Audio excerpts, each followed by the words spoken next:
Hello, welcome to my End of Age Timeline video series, which will cover 35 major questions dealing with end times.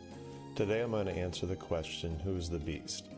There's a link below to my End of Age Timeline spreadsheet that I'll be using today if you're interested in looking at it.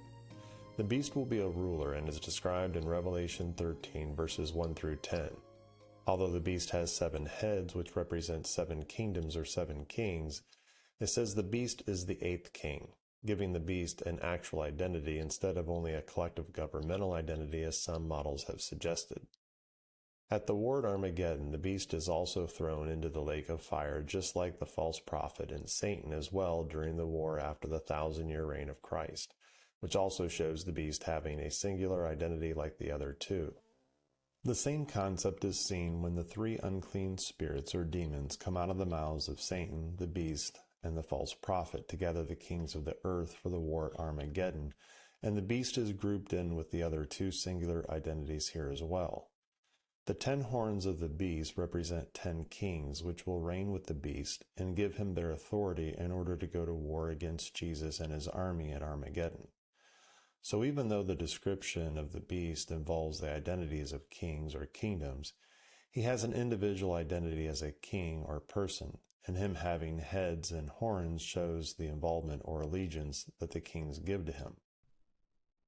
As a side note, but still very important, when it comes to figuring out the timeline of the beast's authority to act for 42 months, is that the false prophet exercises the authority of the beast in his presence.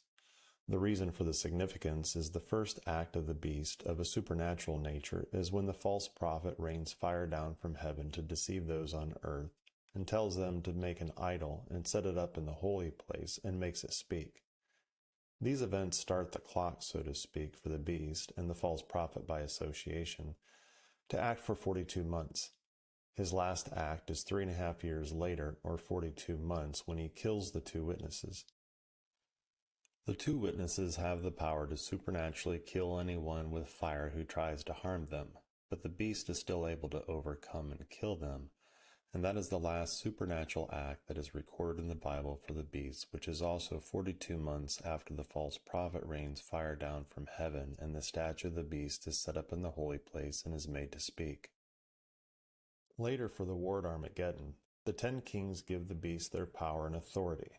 Now it is the mere men who give whatever power and authority they may have to the beast. This time period is after the 42 months that the beast has the authority to act. Another time we see this happen with the beast not actually acting himself, but someone or something acting on his behalf, is when a demon from inside him leaves to be a part of gathering the kings for the war at Armageddon, and it is not actually him that goes and does it.